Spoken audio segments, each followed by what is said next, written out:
It is Wednesday morning. It's raining like crazy outside. My windows are fogged up. Fingers are crossed. This audio receiver, the battery was dead, which is seemingly impossible because it's been charging overnight, like all the other components. Last time I plugged it in when I was driving, the whole audio was garbage. I've already lost this week. I've lost 2 recordings because my camera was somehow muted for two of the drives.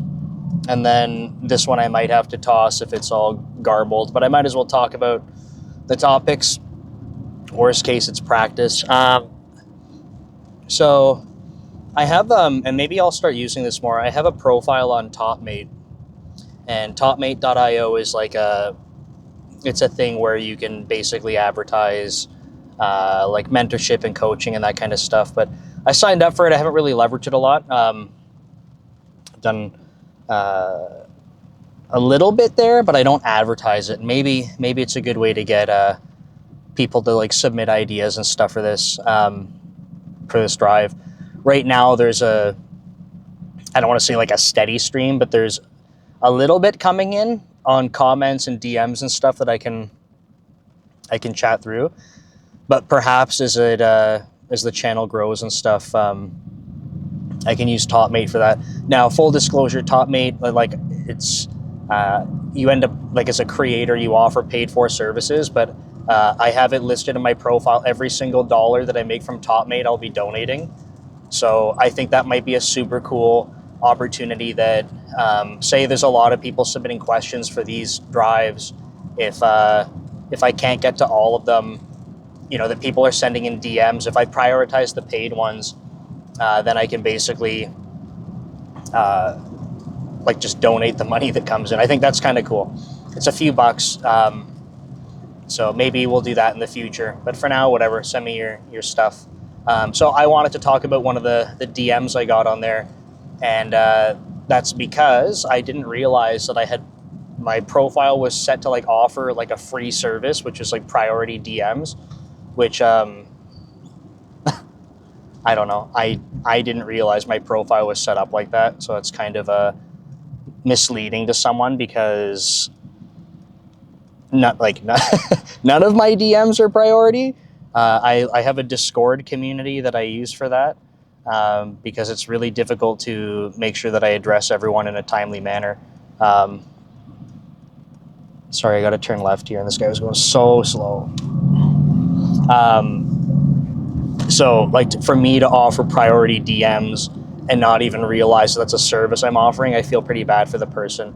Now, it was also set to be $0, so I don't know what their expectation actually is, but I'm not offering a priority service where someone has an expectation that they're getting a response very quickly for free. Not because I think that I'm better than anyone, I just literally don't have time for that, and it's really difficult to prioritize that kind of thing. So just full transparency, like it's just not realistic. Like there's people that will message me on LinkedIn and they'll be like, hey, like interact with my post. And I'm like, not to be an asshole, but like, I literally don't have time for that. I don't have time for people to be DMing me saying like, please like repost my stuff. Please like my stuff. Like I got so much other stuff going on that it's just the cognitive load for me to go like responding and like, like I got stuff to do. Sorry. But let's talk through what this request was. So college student, kind of broken down into 3 major aspects of his question. Sorry, give me 1 sec as I turn right here. It's really raining out, so I just want to make sure I'm paying extra close attention. Oh man, the highway is going to be jacked up. Great. Okay, so college student, they wanted to know essentially like which programming languages to focus on, like how to stand out, and strategies for learning, which is like one of the really difficult aspects about answering really general questions like this is like There simply is no right answer. And I don't want to like mislead people in thinking that if I give them advice on this, that this is like the way to go. Because what'll happen is like they'll inevitably hear some other advice that's different, and then they'll be like, well, that's not what Nick said, or this other person's saying something different. And it's like there's just no one right answer for this because it's too generic. And even if it was more specific, I don't want to say there's one right answer for it anyway. Okay, so let me just double check before I get on the highway here. Skills in tech, programming languages, and ways to learn. So I think the first one that's important is like when it comes to skills and technology, you have a couple ways to look at this. One is like, are you literally just looking for statistically the most employable thing out of the gate?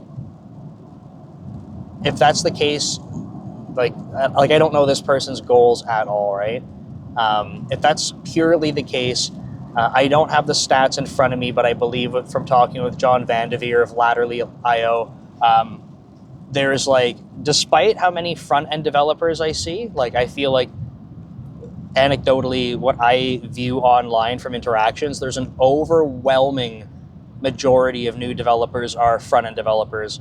Apparently, there's also a huge demand for that too. Like that is one of the biggest demands as well, just in the industry. So if that still holds true, and like, please do your research. I think this is the thing. Like, I can tell you this stuff, but you have to go validate it, right?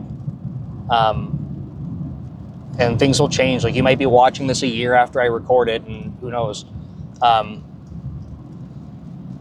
This highway is so jacked up, I can't believe it right now.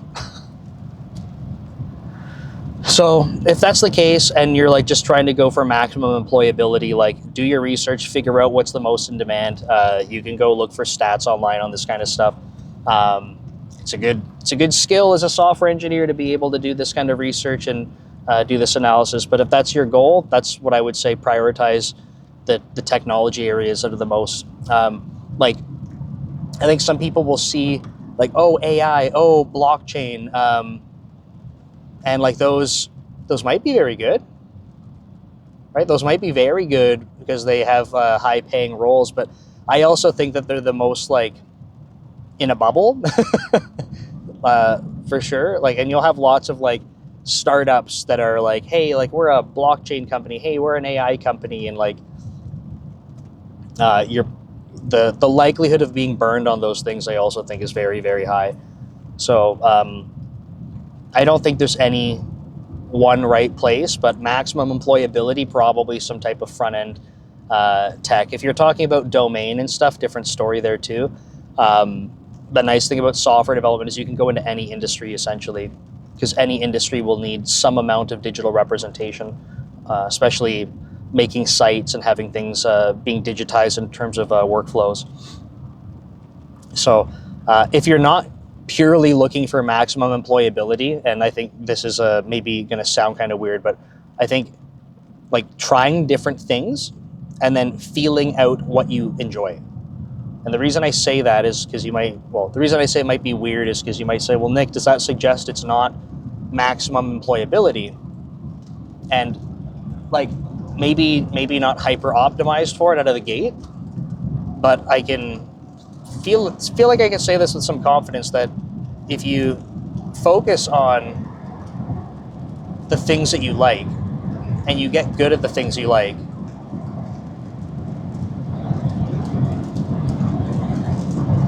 sorry, I turned on the heat in here and it's not going down at all.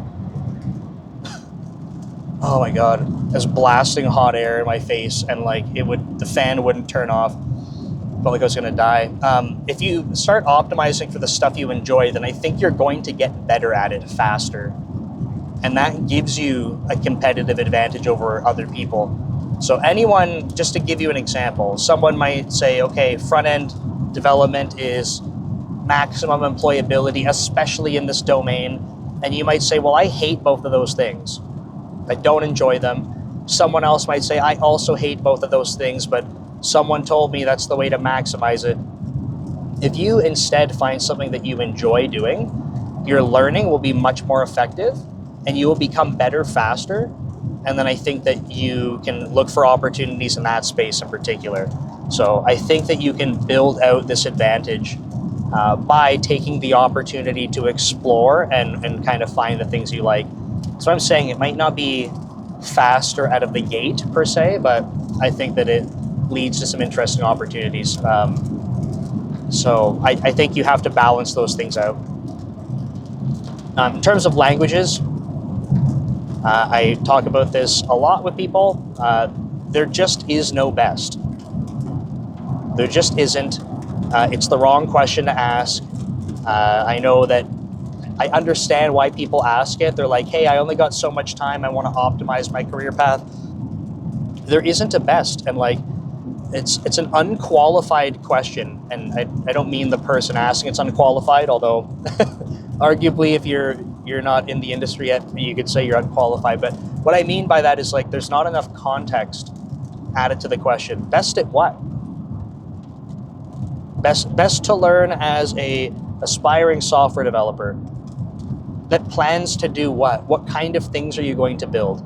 Are you just looking for like purely the easiest, anecdotally the easiest programming language to learn? Are you looking for the fastest programming language in terms of operation? In which context is it the fastest? Are you looking for something that's on the most platforms? That makes it the best. The best programming language is completely unqualified because the best at what? There is no universally best programming language, or else we all would have dropped the rest of them. We all would have said, oh, it's time to migrate to the best language. So there is no best, but I understand why people ask this. But I think a better question to ask is like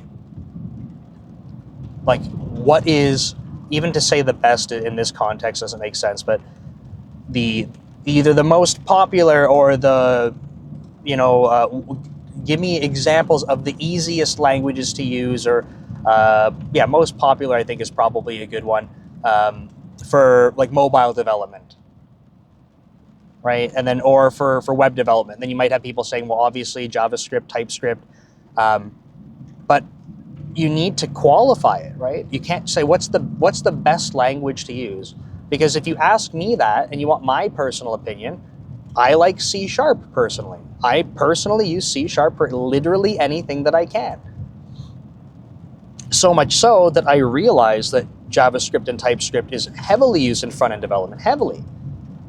And because I am not skilled at those languages, and I'm significantly more skilled at C#, I will use something like Blazor.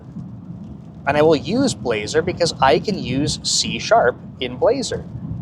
So if you say, Nick, what's the best programming language? For me, it's C#. But I gave you context as to why. And now if you said, Nick, well, you need to go build a greenfield project for this company and it needs to be the most performant thing ever, I would say, okay, great. Like, do you have a time constraint on that? Because if you do, then I'm still probably going to use C# and just make sure that I'm optimizing the crap out of literally every single line of code I write, right? But otherwise, if there's no time limit, I would say, well, let me go learn C or Rust or C++, right? Like, let me go learn that if there's no time constraint, because those languages, like using Rust, for example, does not have garbage collection. So if given enough time, if I could become as proficient as I am in C#, or at least comparable, I could arguably make a more performant program. But I feel like that's a completely ridiculous way to approach things. So I'm just giving you an example of the thought process. So best programming language does not make sense to ask. Best for what? Best in what context? Qualify it with something else. So this person who messaged me did not say what they want to be doing. If they said, Nick, I want to be a mobile developer, I want to make Android applications, I probably wouldn't tell them to go learn Python right away. Although, if they said, Nick, I want to do that, but I want to start out with something else, I just want to learn syntax because I find it very difficult as I'm starting out, in college. I'm getting more programming classes, and like just the syntax, like I can't seem to grasp the really simple concepts. Then I might say, hey, like maybe if you try out Python, this will be a very good stepping stone for you, because you don't have to worry about all these other things. You can more easily focus on syntax, right? Like have it as a building block. And then if you're like, okay, I want to do some mobile development, great. Now you understand some of these building blocks. Like you understand how to write for loops and conditionals, and like you just have like more stuff under your belt. Then go into the other types of languages that are more domain specific. So I think that's what I would recommend. Sorry, I'm just checking the map here because this is pretty insane. Okay. It looks like it's solid red the entire way home, but it seems like it's moving. But I'm going like 35 miles an hour. So, pretty crappy. Okay, so those are a couple of ideas for this person, right? I know it's probably not the answer that someone wants, but I think this is what makes it really difficult. I get questions like this all the time, and it's really difficult to answer effectively because there's just not enough context. So, for example, if you are listening to this and you're like, well, Nick, I have those same questions, and like, I want to ask you them, or I want to ask someone them, but like I keep getting these crappy generic answers. It's like, not to insult the question, but like it's because it's a crappy question. There is not enough context in the question for me to give a good answer, unfortunately. So if you are listening to this and you're like, I want to know, feel like ask in the comments or message me, but qualify it, right? Like, here's what I want to do. If you just, for example, for this individual, they said, I'm a college student. Can you tell me the best like programming language to learn? No, I cannot, unfortunately. I would love to be able to just tell you that, but I cannot tell you that. And it's because there is no answer to that question.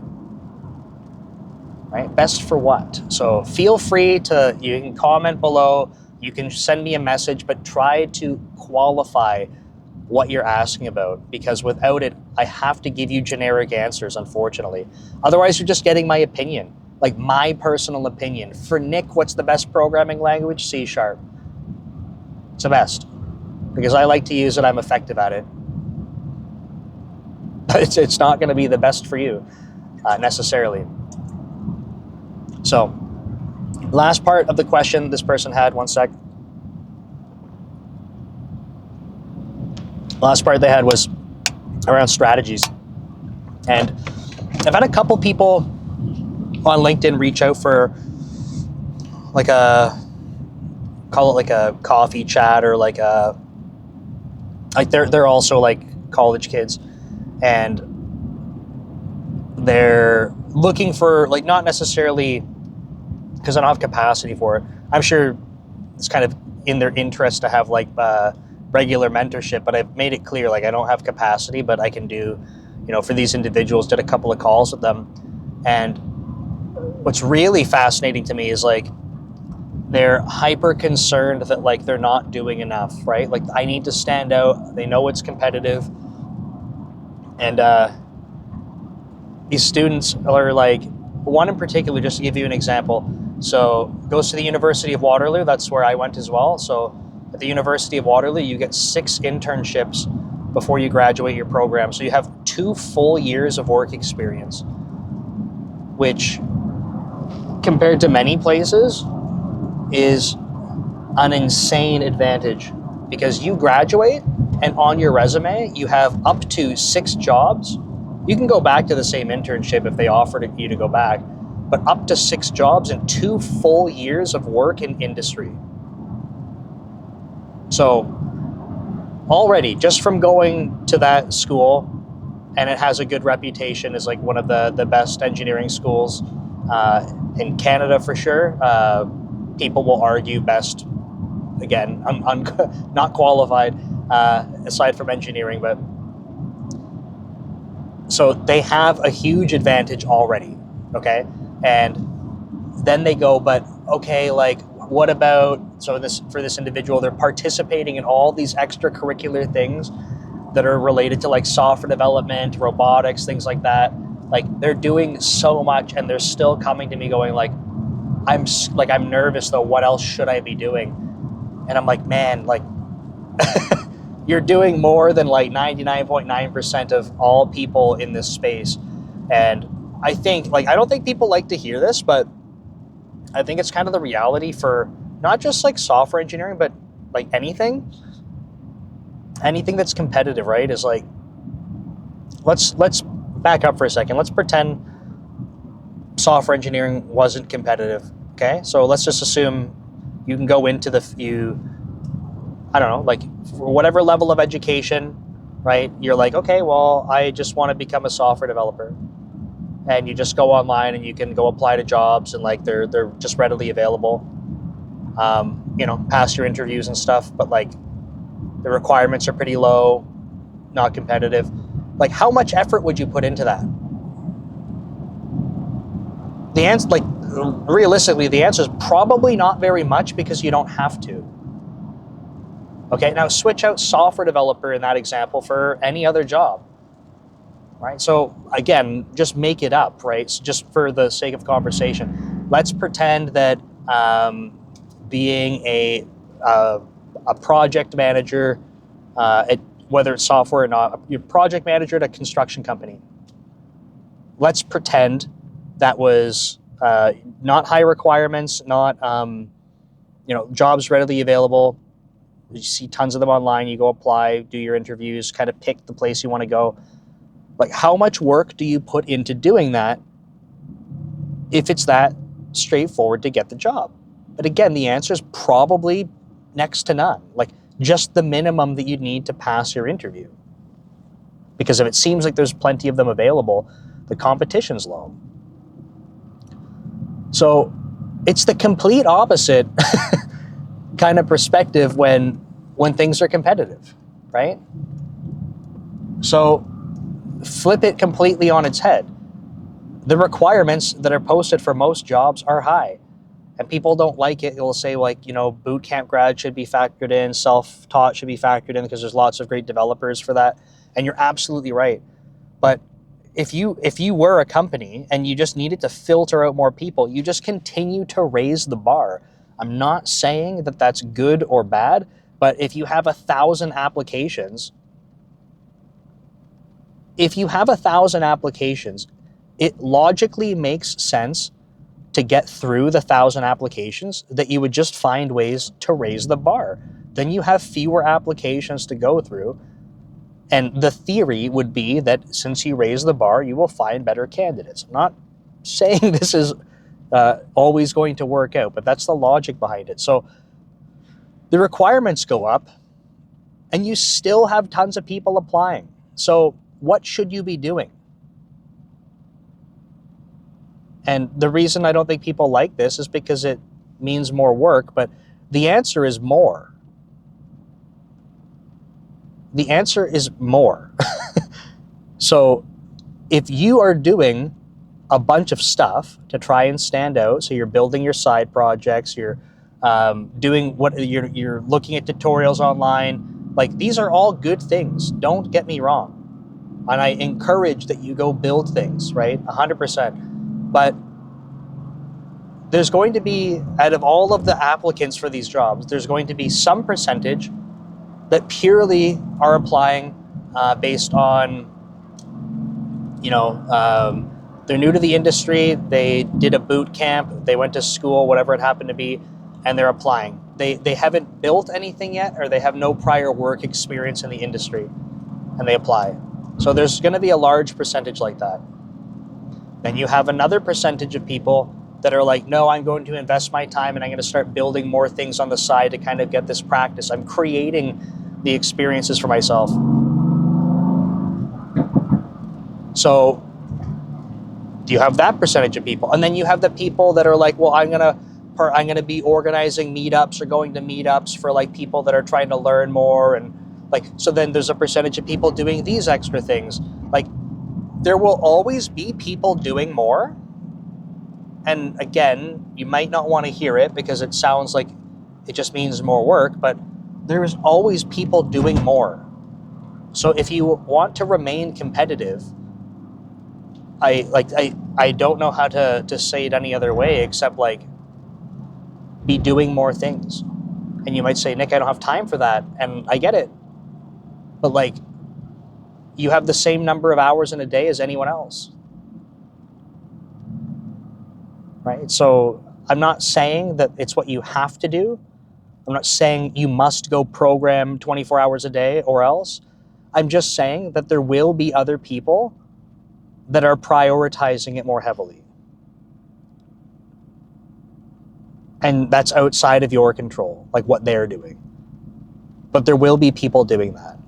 You might say, I have a family, like I'm currently working at another job and I don't have, I have my full-time job and I'm doing school and you're expecting me to build side projects and I have my family. Like, Nick, I don't have time. And I understand, but like all that I'm trying to say is someone else that you're competing against is making the time.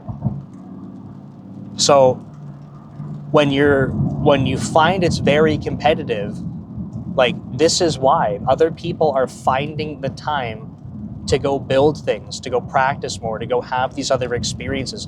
They're creating software development related experiences that they can put onto their resume. So it's not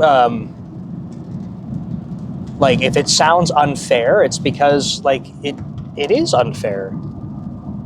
Everyone has different like life paths and things like that, right? So we have the same number of hours in a day, but what you're filling them with will look very different. So I just want to share that perspective because I feel like it sucks to hear, right? Like no one wants to be told like, hey, someone else is putting in the work and you're not. It's not to suggest that like you don't want to be putting in the work. It's not to suggest that you're not smart enough to or whatever, right? That's literally not the words coming out of my mouth. What I am saying though is someone else is doing it. So that's what your competition is.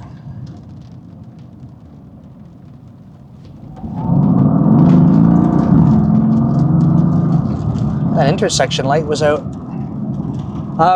So like for some of the specific things that I would recommend, I think there's lots, especially in college.